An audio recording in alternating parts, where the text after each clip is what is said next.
Number 5, How to Train Your Dragon 2. This movie,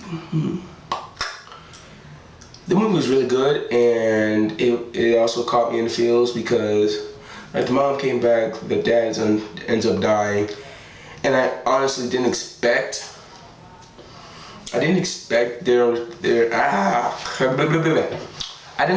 to be a sequel because they're coming out with like a bunch of TV shows and shorts, and they're not all that good in my opinion. It doesn't really appeal to me. So I was really surprised when they came out with a sequel, and I was surprised at how good it was. So yeah, it was a fun movie. I liked it. Number 4, Edge of Tomorrow. This movie, this was a really, really good movie. It's like a new start. Like it's not based off like any other previous movies. Like Tom Cruise, Emily Blunt, they both acted really well in it.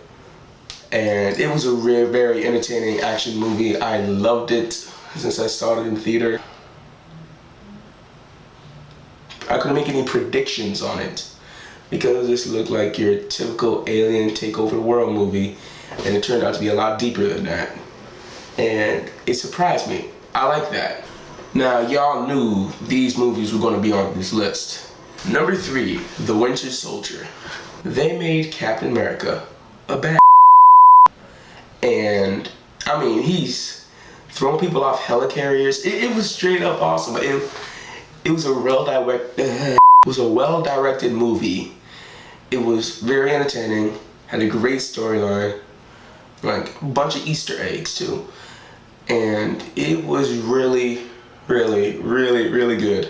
I loved it.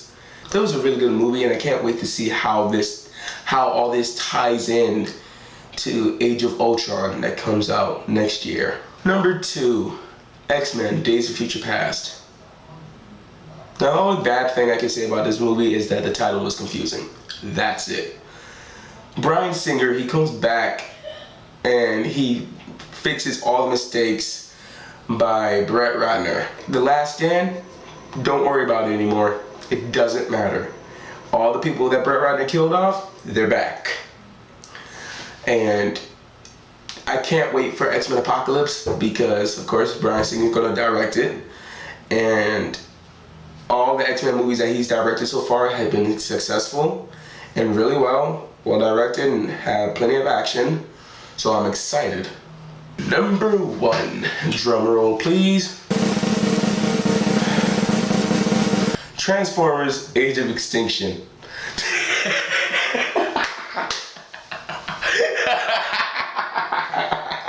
Now comes the part where we throw our heads back and laugh. Ready? Ready! Number 1, Guardians of the Galaxy. This movie was a huge risk taker for Marvel, considering the fact that it was a comic that came out in like the late 70s or 80s, and not many people knew about it. So it's a huge risk because like it's coming. It's like doesn't have nothing to do with Captain America or the Avengers, but it's going to tie into that eventually. So it was a huge risk taker, but it was like the perfect blend of a comedy and an action movie. Because I remember when I saw it, I was just dying in the theater. It was so doggone funny. This movie was also a tearjerker for me because like in the first 5 minutes I was already wanting to cry. And then the scene with Groot at the end, yeah, that's when I lost it. I straight up cried. Asked Epic Reviews. We saw that movie together. I wept. We are Groot. In the theaters. He also cried, but I was weeping.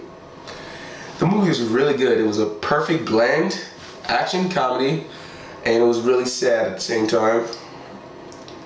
Now, I can't wait to see all of them come together for like Infinity War and whatnot. But I'm also sort of worried because it's way too many characters in one movie, and we've seen how that works out. how has that worked? How that's worked out before in the past. But yeah, that's my list for the top 10 movies of 2014. What do you guys think? Comment below. And as always, like, comment, and subscribe. Peace.